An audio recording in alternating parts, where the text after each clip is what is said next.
And lesson 6 को सीखने के लिए, जो ये कहता है सीखने के लिए काम करें, पैसे के लिए काम न करें। 1995 में मैंने सिंगापुर के एक न्यूज़पेपर में एक इंटरव्यू दिया।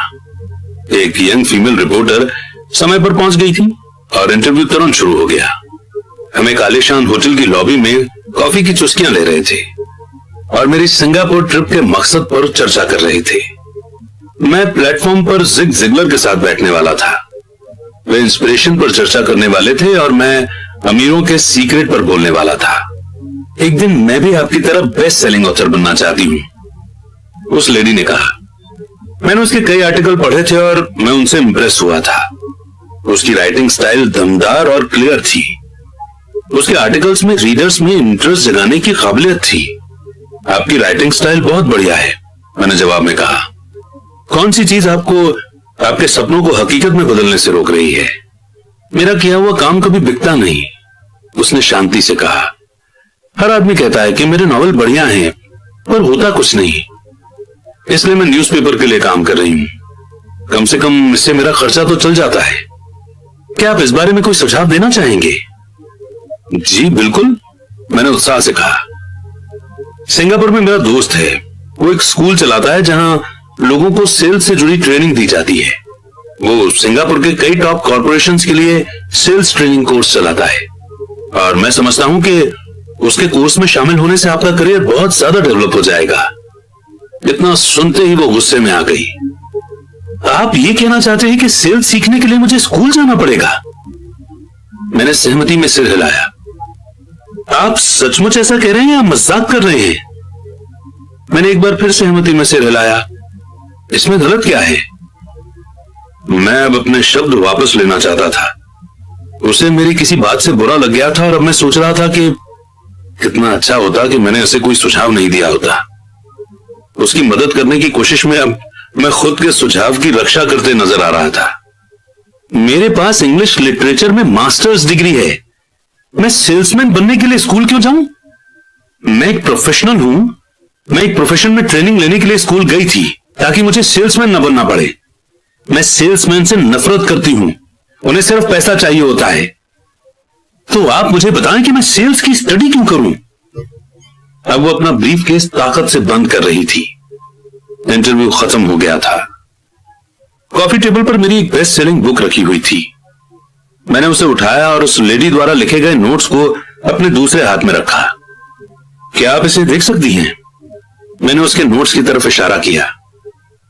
उसने अपने नोट्स पर नजर डाली। क्या? उसने उलझन में कहा। एक बार फिर मैंने उसके नोट्स की तरफ जानबूझकर इशारा किया। उसके पैड पर उसने लिखा था, Robert Kiyosaki best selling author. यहां पर बेस्ट सेलिंग ऑथर लिखा हुआ है, न कि बेस्ट राइटिंग ऑथर। उसकी आंखें तुरंत फैल गई। मैं बहुत बुरा ऑथर हूं, आप बहुत बढ़िया ऑथर हैं। मैं सेल्स स्कूल गया हूं, आपके पास मास्टर्स डिग्री है। दोनों को इकट्ठा कर लें और आप एक बेस्ट सेलिंग ऑथर और एक बेस्ट राइटिंग ऑथर बन सकती हैं। उसकी आंखों में गुस्सा था। मैं कभी इतना नीचे नहीं गिरूंगी कि सेल्स सीखने के लिए ट्रेनिंग लूं। आप जैसे लोगों को तो लिखना ही नहीं चाहिए। मैं एक प्रोफेशनल राइटर हूं और आप एक सेल्समैन हैं। यह सही नहीं है। उसने अपने बाकी के नोट्स भी समेट लिए और वो सिंगापुर की उस नम सुबह में तेजी से बाहर निकल गई। कम से कम अगले दिन उसने मुझे एक अच्छा कवरेज दिया। दुनिया स्मार्ट, गुणी, पढ़े लिखे और टैलेंटेड लोगों से भरी हुई है। हम उनसे हर दिन मिलते हैं, वे हमारे चारों तरफ हैं। कुछ दिन पहले मेरी कार में कुछ गड़बड़ आ गई थी। मैं गैरेज गया और एक यंग मैकेनिक ने उसे मिनटों में ही ठीक कर दिया। इंजन की आवाज सुनकर ही उसे समझ में आ गया था कि गड़बड़ कहां थी। मैं हैरान था। दुखद सच तो यह है कि टैलेंट ही काफी नहीं होता। मुझे लगातार ये देख देख कर झटका लगता है कि टैलेंटेड लोग कितना कम कमा पाते हैं। मैंने अभी हाल ही में सुना है कि 5% से भी कम इंडियन एक साल में 12 लाख से ज्यादा कमा पाते हैं। मैं ऐसे टैलेंटेड और वेल एजुकेटेड लोगों से मिला हूं जो एक साल में 5 लाख रुपए से भी कम कमा पाते हैं। मेडिकल बिजनेस में एक्सपर्टीज रखने वाला एक प्रोफेशनल कंसल्टेंट मुझे बता रहा था कि कितने डॉक्टर, डेंटिस्ट और दूसरे लोग पैसे की प्रॉब्लम से जूझ रहे हैं और मेरी सोच ये थी कि एक बार डॉक्टर बनने के बाद तो पैसा उनके घर बरसने लगता होगा। इस कंसल्टेंट ने मुझे एक बढ़िया बात कही, वो बड़ी दौलत से सिर्फ एक स्किल दूर हैं। इस लाइन का मतलब यह है कि ज्यादातर लोगों को सिर्फ एक और स्किल सीखने की जरूरत होती है और इसके बाद उनकी इनकम अपने आप बहुत ज्यादा बढ़ जाएगी। मैं ये पहले ही बता चुका हूं कि financial intelligence, accounting, investment, marketing और लॉ का कॉम्बिनेशन है। इन 4 टेक्निकल स्किल्स को मिला दें और पैसे से पैसा बनाना ज्यादा आसान हो जाएगा। जब पैसे की बात आती है तो ज्यादातर लोगों में सिर्फ ज्यादा कड़ी मेहनत करने की एबिलिटी होती है। स्किल्स के कॉम्बिनेशन का एक अच्छा एग्जाम्पल न्यूज़पेपर की उस रिपोर्टर का है। अगर वो सेल्स और मार्केटिंग के फील्ड में स्किल हासिल कर ले तो उसकी इनकम हवा से बातें कर सकती है। अगर मैं उसकी जगह होता तो मैं एडवर्टाइज, कॉपीराइटिंग और सेल्स के कोर्स में शामिल हो जाता। फिर न्यूज़पेपर में काम करने के बजाय मैंने किसी एडवर्टाइजिंग एजेंसी में जॉब खोजी होती, चाहे इस काम में सैलरी कम भी मिलती, पर इससे वो ये सीख जाती कि सक्सेसफुल एडवर्टाइजिंग में यूज होने वाले शॉर्टकट का इस्तेमाल किस तरह होता है। उसे अपना कुछ समय पब्लिक रिलेशन में भी देना होता है, जो एक इंपॉर्टेंट स्किल है। वो ये भी सीखती कि फ्री पब्लिसिटी में किस तरह लाखों रुपए कमाए जाते हैं। फिर रातों और वीकेंड्स में वो अपना नॉवेल पूरा कर सकती थी। जब वो पूरा हो जाता तो वो अपनी बुक को बेचने के लिए ज्यादा अच्छी सिचुएशन में होती। फिर कुछ ही समय में वो एक बेस्ट सेलिंग ऑथर हो सकती थी। जब मैंने अपनी पहली book if you want to be rich and happy don't go to school छपवाई तो एक पब्लिशर ने मुझे यह सुझाव दिया कि मैं टाइटल को बदलकर द इकोनॉमिक्स ऑफ एजुकेशन कर दूं। मैंने पब्लिशर से साफ कह दिया कि इस तरह के टाइटल से बुक की सिर्फ 2 कॉपी ही बिकेंगी। एक तो मेरा परिवार खरीदेगा और दूसरा मेरा सबसे अच्छा दोस्त, और वो दोनों ही इसे मुफ्त में पाने की आशा करेंगे। If you want to be rich and happy don't go to school इस टाइटल को जानबूझकर चोट करने वाला बनाया गया था, क्योंकि मैं जानता था कि ऐसा करने से इसे बेहद पब्लिसिटी मिलेगी। मैं एजुकेशन को सपोर्ट करता हूं और एजुकेशन के सुधार में विश्वास करता हूं, नहीं तो मैं पुराने एजुकेशन सिस्टम को बदलने की बार बार डिमांड क्यों करता। इसलिए मैंने एक ऐसा टाइटल चुना जो टीवी और रेडियो शो पर ज्यादा प्रमोट हो सकता था, सिर्फ इसलिए क्योंकि मैं कंट्रोवर्सी में घिरने से नहीं डरता। कई लोगों का विचार था कि मैं कोई बेवकूफ था, पर बुक बिकी और बहुत बिकी। जब मैं यूएस मर्चेंट मरीन एकेडमी में 1969 में ग्रेजुएट हुआ तो मेरे पढ़े लिखे डैडी खुश हुए। स्टैंडर्ड ऑयल ऑफ कैलिफोर्निया ने मुझे अपने ऑयल टैंकर फ्लीट में काम दे दिया।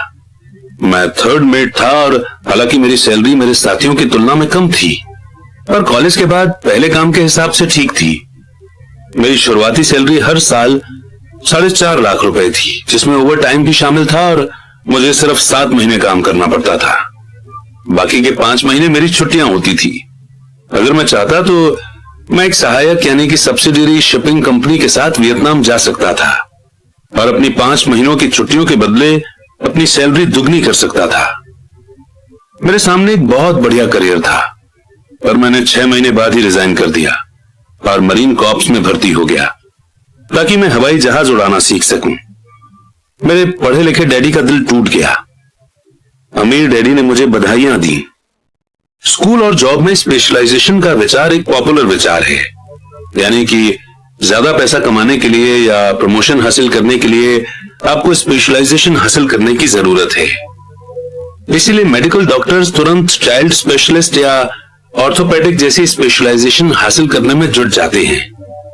यही अकाउंटेंट्स, आर्किटेक्ट्स, वकीलों, पायलटों और बाकी लोगों की भी स्ट्रेटेजी है। मेरे पढ़े लिखे डैडी इस विचारधारा में विश्वास रखते थे, इसलिए वे डॉक्टरेट मिलने के बाद एक्साइटेड हो गए थे।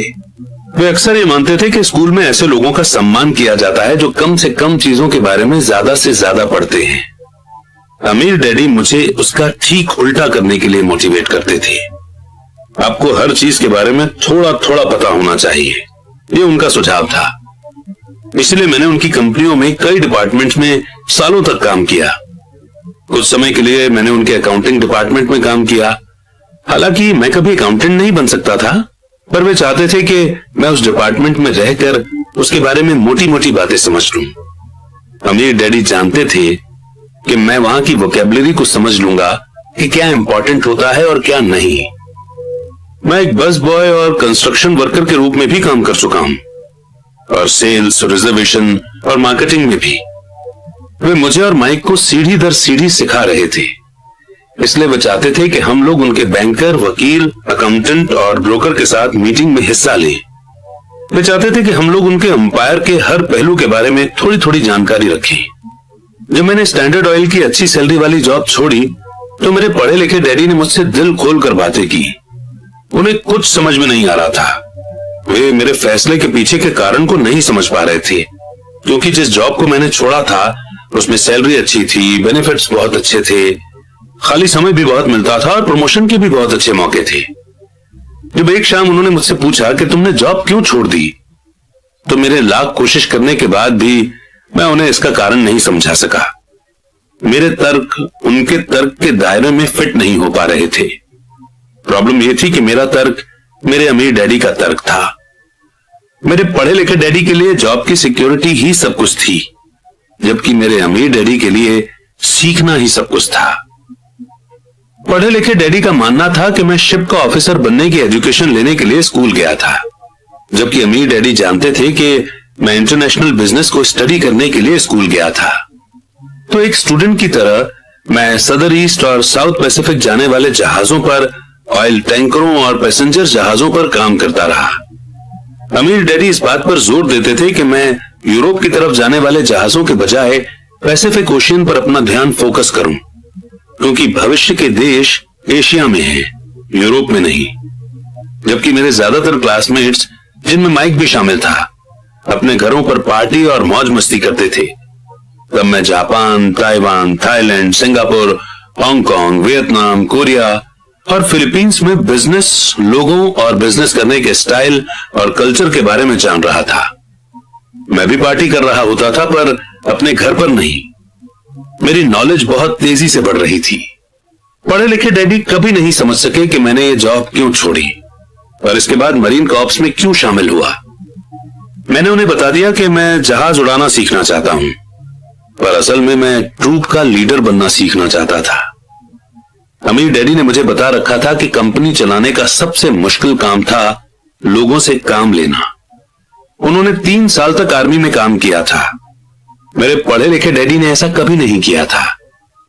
अमीर डैडी ने मुझे बताया कि खतरनाक सिचुएशन में किस तरह लोगों को लीड किया जाए।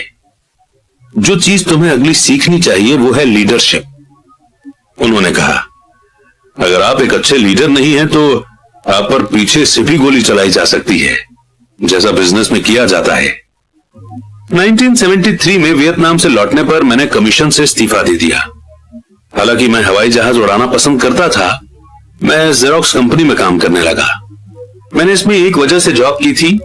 मैं एक शर्मीला आदमी था और सेल्स का आइडिया मुझे दुनिया का सबसे डरावना टॉपिक लगता था।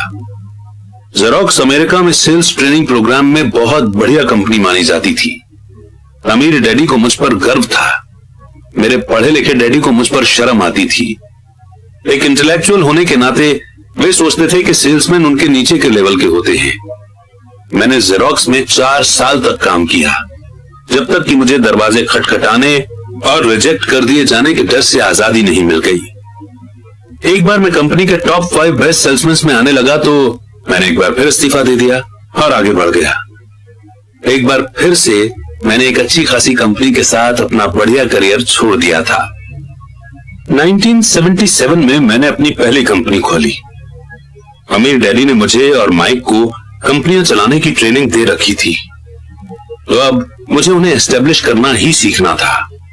मेरा पहला प्रोडक्ट था नायलॉन और वेलक्रो का वॉलेट, जो फार ईस्ट में बनता था और समुद्री जहाज से न्यूयॉर्क में एक वेयर हाउस तक आता था। मेरी फॉर्मल एजुकेशन पूरी हो चुकी थी और अब मेरे स्किल्स को टेस्ट करने का समय आ गया था। अगर मैं फेल होता तो मैं दिवालिया हो गया होता। अमीर डैडी का मानना था कि 30 साल के पहले ही दिवालिया होना सबसे अच्छा होता है, आपके पास संभलने का मौका होता है। उनकी सलाह थी। मेरे 30वें जन्मदिन की शाम को मेरा पहला शिपमेंट कोरिया से न्यूयॉर्क के लिए रवाना हुआ। आज मैं इंटरनेशनल लेवल पर बिजनेस करता हूं और जैसे मेरे अमीर डैडी मुझे एनकरेज किया करते थे, मैं डेवलपिंग कंट्रीज पर फोकस करता हूं। आज मेरी इन्वेस्टमेंट कंपनी दक्षिण अमेरिका, एशिया, नॉर्वे और रूस में इन्वेस्ट करती है। एक कहावत है, जॉब एक शॉर्ट फॉर्म है जस्ट ओवर ब्रोक का, और दुर्भाग्य से एक करोड़ों लोगों के लिए सही साबित होता है, क्योंकि स्कूल ये नहीं समझाता कि फाइनेंशियल बुद्धि भी बुद्धि का ही एक रूप है।